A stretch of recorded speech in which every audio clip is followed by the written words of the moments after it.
Jack Mason had no intention of becoming the center of a local power game when he bought his property on the outer edge of the county. After decades working in forensic pathology, he'd long since given up on drama. What he wanted and believed he'd finally found was silence.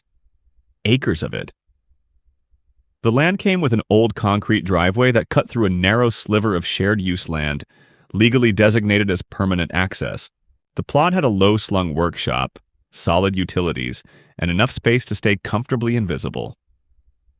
Jack wasn't some recluse, just a man who had learned the value of staying out of other people's business, and he expected the same courtesy in return.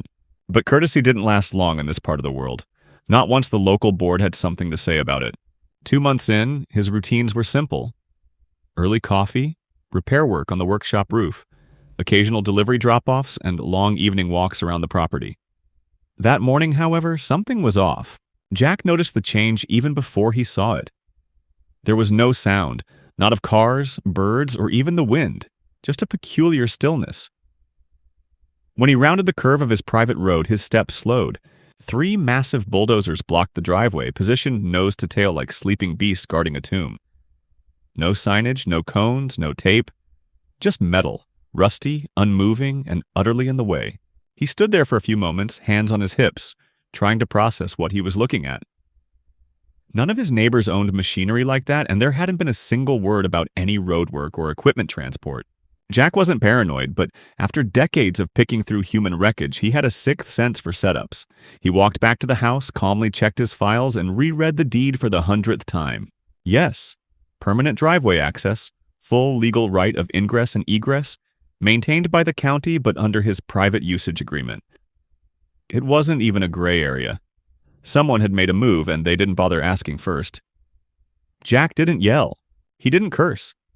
Instead, he opened his laptop, typed in a few names, and found the local board president's email, Karen Wilkes. He wrote her a short, direct message asking for an explanation. What he got in reply was a single line. "Speak to operations. This matter is not within your concern." That's when he knew it wasn't just an accident. This was deliberate. Jack didn't waste time fuming. He was a man of order, process, and patience. Skills carved deep over decades, spent testifying in courtrooms and piecing together timelines from bone fragments and blood spatters. But patience was never to be mistaken for passivity. When the machines didn't move by the next day and no sign of actual work appeared, he decided to take the next logical step. He drove around the blocked exit and took a longer route through a neighboring road, one he hadn't used before but was still technically legal for residents.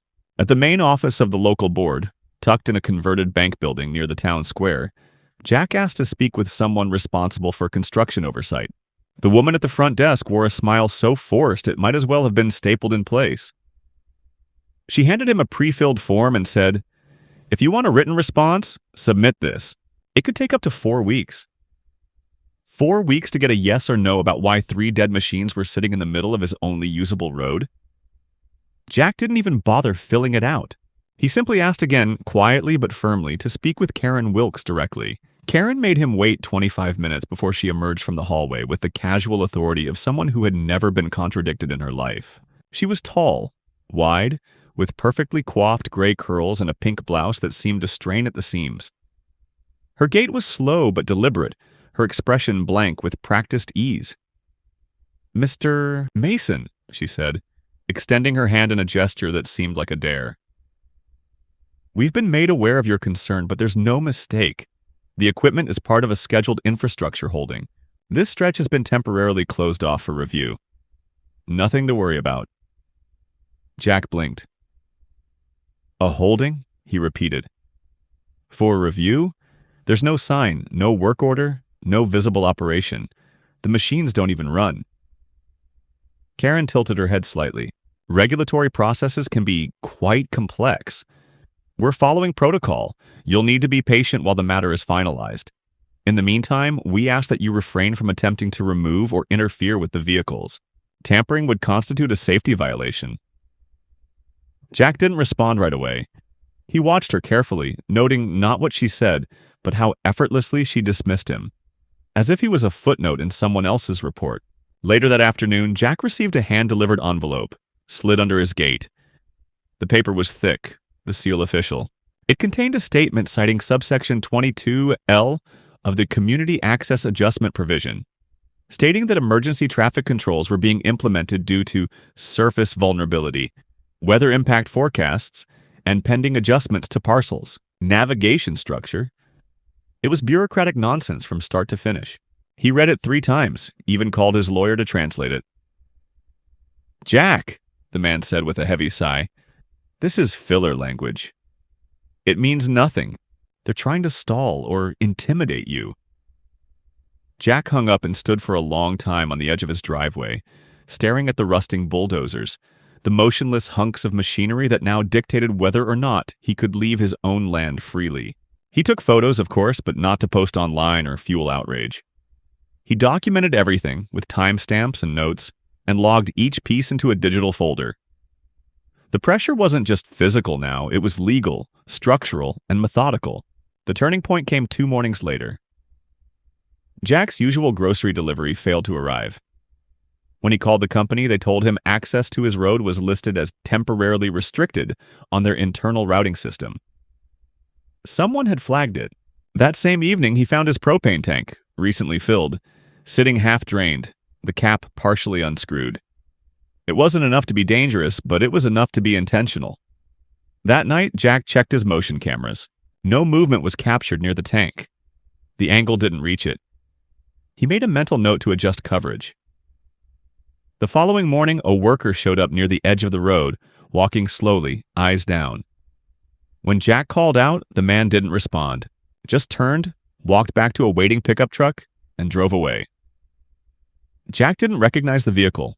That day, the board issued a second notice, this time accusing Jack of violating construction perimeter etiquette and threatening penalties for noncompliance. The tone of the letter was cold but oddly smug. Jack sat in his kitchen reading it, chewing slowly on a piece of toast that had gone cold. He wasn't angry, he was intrigued. It was clear this wasn't just disorganization or local incompetence. Someone wanted him boxed in, restricted, compliant. But they had miscalculated one key thing. Jack didn't escalate. He prepared. Jack didn't react in haste. He understood from years in courtrooms that every move must be deliberate, documented, and difficult to refute. After receiving the second notice, he called his attorney again, this time not just for consultation, but to initiate a formal request for jurisdiction clarification. That step alone took nearly a week due to the strange processing delays encountered in the county's records department. It was only after Jack's lawyer, Gregory Banks, referenced the potential filing of a preliminary injunction that the office agreed to expedite the paperwork. What they received in return was a certified confirmation that Jack's driveway, while connected to a stretch of community-monitored road, remained within his parcel's private access rights, and no emergency use designation had ever been applied to it. In short, the bulldozers were there without legal grounding. Yet, removing them directly could still trigger a lawsuit under the board's manufactured Safety Perimeter Enforcement Clause, which, although not valid under county law, could be leveraged to stall Jack in litigation for months. Jack understood what this meant. The board didn't need to win in court. They just needed to make things slow, expensive, and tiring enough to force him into either selling or accepting restrictions. Gregory recommended they avoid direct confrontation and instead initiate a layered response, beginning with formal notice to the board requesting immediate removal of obstructive equipment. Jack agreed, but at the same time, he quietly began shifting his day-to-day logistics. He arranged for his deliveries to be rerouted to a neutral drop-off point 20 minutes away. He purchased a large-capacity portable power unit and had a water filtration system installed in the workshop's lower storage area. These weren't acts of paranoia. They were rational adjustments to being boxed in. He did not intend to remain a hostage to someone else's timetable. The third week brought an unexpected development. A man named Saul, soft-spoken, lean, and dressed like a contractor but without a single logo on his tools or truck, approached Jack's gate during midday and introduced himself as a site compliance technician for an independent firm contracted by the board. Jack asked for identification, and the man hesitated, then produced a laminated card with no visible expiration date. Jack didn't let him in, but stood at the gate with the sun at his back and asked the man plainly what his job entailed. "Just checking for equipment tampering," Saul said. voice neutral, eyes scanning the property behind Jack. Making sure no adjustments have been made to the safety perimeter. Jack gave no reaction but noted the phrase, safety perimeter again. I didn't authorize any perimeter, Jack replied. You're on private land, and if you or anyone else step onto it again without a court order, I'll consider it trespassing, and I'll act accordingly. Saul didn't flinch. He simply nodded, offered a polite, I understand, and walked away without further word. 2 nights later, Jack woke around 3 a.m. to a distant metallic thump, followed by the subtle hiss of hydraulic systems. He went to his workshop window but saw nothing. His cameras, 6 in total, showed static on the feed from the driveway angle. He checked the physical line and found it severed. Not cleanly, but enough to stop transmission. The next morning, one of the bulldozers had shifted forward 3 feet, barely noticeable unless someone had measured the spacing. Jack hadn't moved it, and no trucks had come or gone. That evening, he drove out the long way to file a property damage report with the county sheriff's office. The deputy on duty listened carefully, took notes, and asked questions. But Jack noticed the hesitation in his voice when he read the board's name. They're persistent, the deputy muttered at one point. You sure you want to push this? That's when Jack realized something deeper was at play. Resistance. Not from thugs or shadowy figures, but from a system designed to wear people down through subtle intimidation, unspoken partnerships, and quiet discouragement. This wasn't about legal boundaries. It was about social leverage, reputation, relationships, and unofficial power. It reminded Jack of old forensic cases where nobody pulled the trigger, but the whole town knew who loaded the gun. Within days, the board's response to Gregory's formal removal notice arrived. It was a 14-page document filled with vague assertions about infrastructure testing, undefined geological concerns, and references to internal safety assessments that were conveniently not yet public. No dates, no names, and certainly no scheduled completion. It was a stall tactic, a sophisticated one, but a stall nonetheless. At the same time, Jack received a letter taped to his gate, this one from the Neighborhood Safety Oversight Committee. He hadn't heard of them before. The letter warned that due to documented behavioral instability and recorded instances of verbal aggression, Jack's access to communal spaces would be reconsidered pending an internal review. He had never set foot in any communal space. Jack didn't speak to anyone for a full day after that. He simply walked the perimeter of his land 3 times, marking lines in the gravel, measuring angles of visibility, checking gates and locks, and taking inventory of everything that might later be considered evidence. Then, quietly, he instructed Gregory to begin the early stages of filing an interference of access suit, not for symbolic purposes, but to establish a clear timeline in the county records. He didn't plan on going to war, but he needed the ground beneath him documented, surveyed, and recognized. Because if someone wanted to isolate him, legally, logistically, or psychologically, they were going to have to do it under the full weight of exposure. And Jack Mason, for all his quiet nature, wasn't built for quiet surrender. The pressure had become something constant, silent and deliberate like a slow leak in a sealed room. Jack found himself thinking less about the cause of it all, and more about how ordinary people with ordinary resources were supposed to navigate situations where rules were enforced without transparency, where the accuser never needed to show their face. Gregory, ever the cautious professional, advised continuing the suit but warned that civil litigation moved slowly, especially when the defendants were an entity with ambiguous jurisdiction and blurry internal structure. Even filing a motion required navigating a maze of contradictory designations: community board, administrative council, neighborhood oversight. It was as if the very name of the body changed depending on the day of the week. Jack understood what was happening. Their strength was confusion, and confusion, properly deployed, was harder to confront than any formal threat. Then something shifted. Not in the paperwork or in court, but on the ground. Late one afternoon, a vehicle arrived near the main road. Not a contractor truck or unmarked pickup, but a county-marked sedan with official plates and 2 men in buttoned-up short sleeves. They approached the gate without entering and asked to speak with Mr. Mason regarding an open inquiry from the Department of Infrastructure Safety. Jack didn't buzz them in, but he walked to meet them face to face.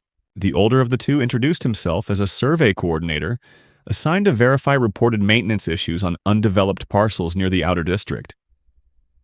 When Jack asked who filed the report, they avoided answering directly. One of them began asking questions about observed shifts in soil density, and whether Jack had noticed any minor tremors, fissures, or unexpected water retention.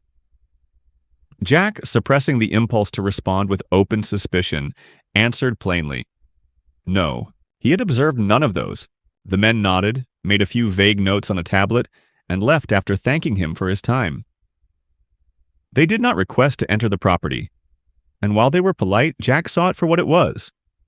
Another layer, this time not local, but just high enough to make him hesitate to act too directly. 2 days later, his lawyer forwarded him a scanned copy of a document quietly added to the county property review database.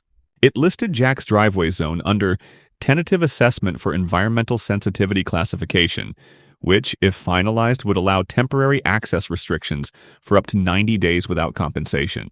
It had no signature, no attached study, and no approval date. Just a placeholder designed to suggest official intent. Gregory was furious. "They're maneuvering, Jack," he said. "They're not trying to win anything in court. They're trying to make your life harder until you either walk or retaliate." Jack, listening in silence, stared out the window at the bulldozers. It was the same pattern, persistence over confrontation. If he acted too aggressively, they would use it as proof of instability. If he waited passively, they would exploit the time to deepen the restrictions. What followed was a subtle but decisive change in Jack's tactics. He didn't shift into offense, but he pivoted from documentation to exposure, not through media or protest, but by widening the circle. He began contacting neighboring landowners, not for sympathy, but to request statements confirming his parcel's access history. Some were hesitant, others indifferent, but a few remembered when the road was first laid down, decades before the community association even existed. One man in particular, Albert Swain, in his 70s and with a quiet demeanor not unlike Jack's, offered to provide a notarized statement describing how Jack's parcel was never part of the internal road system, but retained independent rights of way.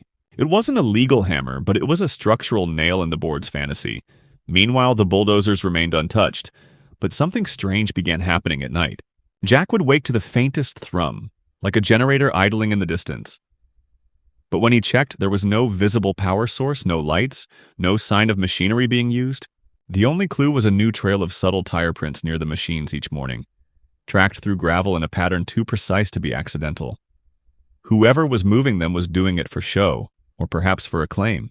Jack began to suspect that they were being positioned incrementally to simulate activity, to justify their presence in later filings. The psychological effect was undeniable. Jack caught himself rechecking locks, refilling water reserves earlier than usual, and double-checking power lines. It wasn't fear. It was something more primitive. The sense of being hunted not by a person but by a system that didn't bleed, didn't blink, and didn't ever admit wrongdoing. One evening, when adjusting the range on one of his floodlights, he found that the wiring to his side gate camera had been clipped again, this time neatly like a surgical incision. He didn't call anyone. He simply replaced the cable and upgraded the lens. The midpoint of the conflict wasn't a battle or a hearing. It was the realization that he wasn't fighting people, but architecture. Policies written without attribution, notices without contact numbers, paperwork without signatures. And yet, behind each anonymous letter and false citation, there was intent. Human, petty, and manipulative. Jack had the skills to follow bodies through decay and reassemble truth from silence. He would do the same here. But unlike the dead, the ones moving against him had something to lose. And now, for the first time since it began, he saw the weakness in their pattern. They depended on him doing nothing. So he did the opposite. He prepared for escalation. Jack didn't inform the board of his next move because they didn't deserve the courtesy of forewarning.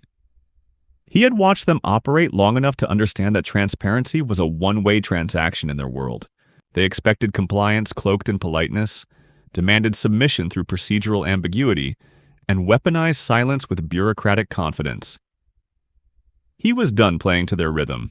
The second escalation began not with confrontation, but with pressure applied in quiet, calculated increments. Gregory had located an environmental consultant who specialized in disputed classifications. The man, Kent Holloway, had a military background and a meticulous approach to fact verification. Jack met him at a neutral cafe and outlined the situation in detail, presenting all official documents, inconsistencies, and the most recent phantom assessment attached to his parcel. Kent didn't ask unnecessary questions. He simply nodded, made notes, and said he would begin his evaluation immediately. His inspection took 4 hours. He brought equipment, scanned soil composition, surveyed terrain shifts, and tested for water retention levels the board claimed to be concerned about. 3 days later, his full report landed on Jack's desk. The summary was clear and bold. No environmental instability present. No justifiable cause for equipment presence or access restriction. Jack smiled, but only briefly. This was evidence, not victory. He had Gregory submit the report alongside a formal challenge to the environmental status placeholder. Legally, this forced the board to either refute the findings with their own certified study or retract the claim entirely. Jack suspected they had neither. Still, the machines didn't move. Instead, another letter arrived. This one with a different tone. Less legalese, more veiled menace. It cited ongoing disruptions to community order, claimed Jack's behavior was being reviewed by the Behavioral Safety Committee, and warned that failure to attend a scheduled review session could result in escalated supervision requirements. Jack didn't attend the session.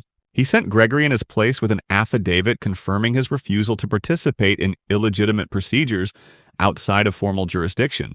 Gregory returned with a smirk and a folder of nonsense. Pages of printed statements with no signatures, no authorship, and vague references to multiple concerned residents whose names were all redacted. It was laughable if not for the undertone of something darker. Jack had spent his career tracking patterns in human behavior, and what he saw now was institutional gaslighting disguised as policy. They were tightening the grip, daring him to lash out, to lose composure, to make their slander retroactively believable. So he stayed cold. The next day, a utility crew arrived unannounced, claiming they needed to inspect an underground line that supposedly ran under Jack's driveway. Jack didn't let them pass. He requested documentation, call logs, permits. They had none. He offered to wait while they called for confirmation. They refused and left, but not before one of the men, perhaps unaware of who he was speaking to, muttered something about how the board warned them the guy was paranoid. 2 nights later, his workshop's breaker box tripped without warning. He reset it, thinking nothing of it, but a closer inspection revealed the lock on the panel had been jimmied. A second camera wire was cleanly sliced, and one of his boundary sensors had been physically repositioned. It was no longer malfunctioning. It was surveillance sabotage. Jack didn't call the sheriff. He called Gregory and told him to file a supplemental notice with the county, listing specific incidents of equipment interference, trespass attempts, and utility tampering. The act of putting it on record was more valuable than confrontation. The next letter from the board, which arrived 2 days later, suggested he was creating a hostile environment for service providers, and that if the trend continued, they would be forced to reconsider the terms of his continued residential eligibility. That was the moment Jack saw the plan in full clarity. They weren't just trying to block his road or push him toward litigation.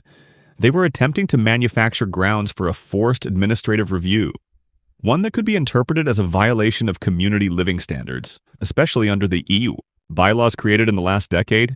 Their goal wasn't legal, it was procedural exile. If he could be labeled unfit to reside within the board's domain, even temporarily, they could trigger emergency oversight clauses, place a neutral trustee over his property, and lock him out of his own home until the matter was resolved, which could take months. Jack realized that removing the bulldozers was never the true strategy. The real goal was to make him act out, defy, retaliate, threaten, and then use that as justification for procedural removal. So Jack shifted again. He began copying every single communication, letters, notices, even casual voice messages, to a secure legal archive shared with Gregory and Kent. He ordered motion lights with backup batteries, repositioned every camera, and installed a private antenna relay to stream footage off-site. He wasn't building a bunker, he was building a courtroom, one that couldn't be rewritten by committee or undermined by petty officials with nothing to lose. And just as quietly, he requested a formal audit of the board's recent expenditures, citing public financial transparency obligations. It was a long shot, but even the act of requesting it sent a signal. The board, once smugly unbothered, now responded faster with more defensive language, more citations, and more subtle escalation. They were feeling it, and Jack wasn't preparing for the next strike. He was shaping the battlefield where the final blow would land. Jack didn't see the exact moment the board realized they were losing control, but he felt it shift like a change in barometric pressure. Subtle at first, but undeniable. It came not in words or letters, but in the things they no longer did. The anonymous warning stopped arriving. The bulldozers, once repositioned every few days to simulate activity, now sat in silence, rust streaks running from their joints like tears on stone faces. The surveillance disruptions ceased. Jack's boundary sensors, cameras, and lights recorded nothing out of the ordinary for over a week. But he knew that wasn't a retreat. It was consolidation. They were waiting.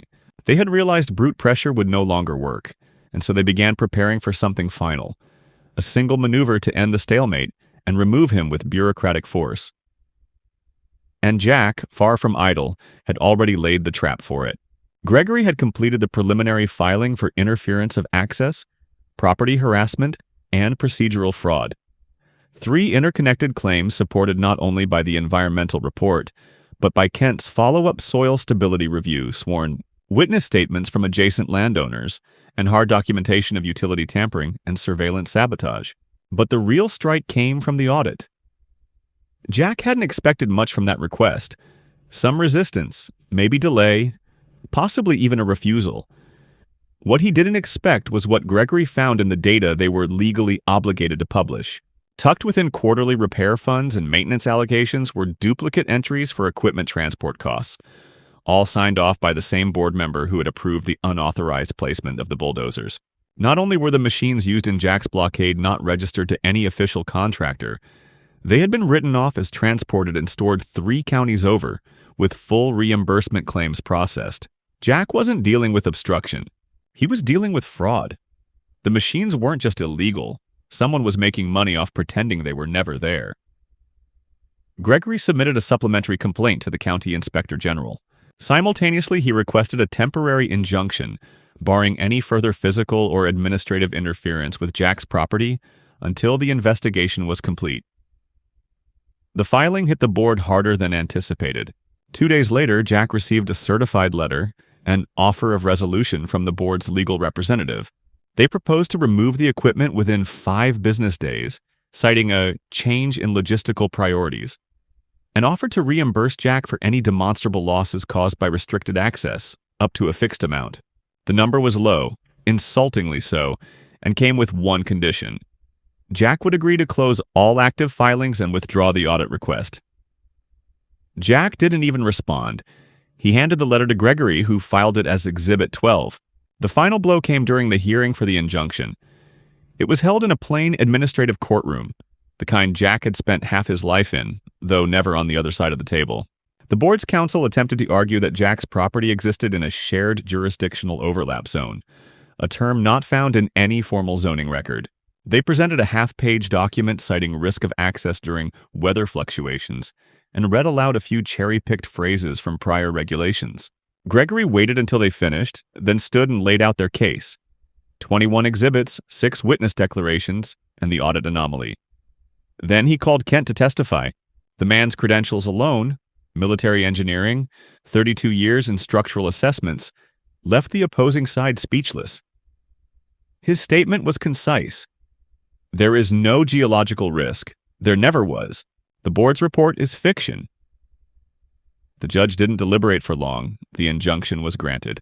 The court found no evidence supporting the blockade, and worse, found that multiple board members had acted outside their authority in both equipment placement and financial reporting. They were ordered to remove the machinery within 72 hours. Failure to comply would result in daily penalties and immediate escalation to a county-level enforcement. Furthermore, Jack was awarded temporary compensatory damages, pending the results of the fraud investigation. The board's representative asked if Jack would consider an off-record agreement to resolve the matter. Jack didn't even look at him. 3 days later, the bulldozers were gone. Hauled off in a hurry, their retreat as graceless as their arrival had been arrogant. Jack stood at the edge of his property, hands in his jacket pockets, watching the road finally clear. It didn't feel like victory. Not yet. Victory would come when accountability had names, not initials, when fraud didn't dissolve into resignation letters and quiet retirements. But it was a start. The silence that returned to his land felt different than before. Not imposed, not weighted by invisible rules, but earned. Jack didn't celebrate. He went back to work, to rebuilding what had been interrupted. He repaired his wiring, repainted the gate, reset his sensors, and then, 1 week later, received a second letter, this one from the county mediator's office. The board, now operating under interim leadership, proposed a formal rental agreement. They would pay Jack monthly for temporary use of the edge of his property during seasonal administrative transition. Jack read it once, set it down, and smiled for the first time in weeks. They didn't win. They pivoted, and now they were paying for the privilege of standing on ground they had tried to erase. Jack didn't respond to the rental offer immediately. He let it sit on his desk for 2 days, untouched, like an artifact of someone else's war. The letter wasn't aggressive, nor was it apologetic. It was strategic, the board's way of salvaging face without admitting defeat. He understood the move. It was a retreat dressed as negotiation, a gesture meant to shift the narrative from legal failure to logistical partnership. When he finally called Gregory, he spoke plainly. "We'll accept it, but on our terms." The revised agreement included clear language: no future claims of jurisdiction, no physical presence without 30 days' notice, and a monthly rental rate well above market value. Gregory submitted the document, and to Jack's quiet satisfaction, it was accepted without changes. For the first time in months, there were no letters, no trucks, no phantom inspections. Just the wind moving through the trees and the gravel crunching beneath his boots. The machines were gone, but their shadows remained. Rust stains on the concrete, small impressions where their weight had pressed into the earth. Jack left those untouched. They served as quiet reminders not of victimhood, but of pressure survived. Life returned to rhythm. He resumed his repair work, restocked his supplies, cleaned his workshop until the shelves gleamed with purpose. He didn't forget what had happened. He recorded everything, archived the footage, filed the final documents, and stored the case with a label. Resolved, conditional. He knew better than to believe silence would last forever. Systems didn't change because one man resisted, but they hesitated, and hesitation in a world built on unchecked authority was a form of victory. Neighbors began to look him in the eye again. Some nodded, a few even waved. No one mentioned what had happened. That suited Jack fine. He didn't need recognition, just the space to live on his land without interference. And now, every month, the board paid him for the privilege of standing on the same dirt they once tried to wall him off from. The irony didn't make him laugh, but it settled deep in his bones like justice. Not loud, not glorious, but earned and entirely his.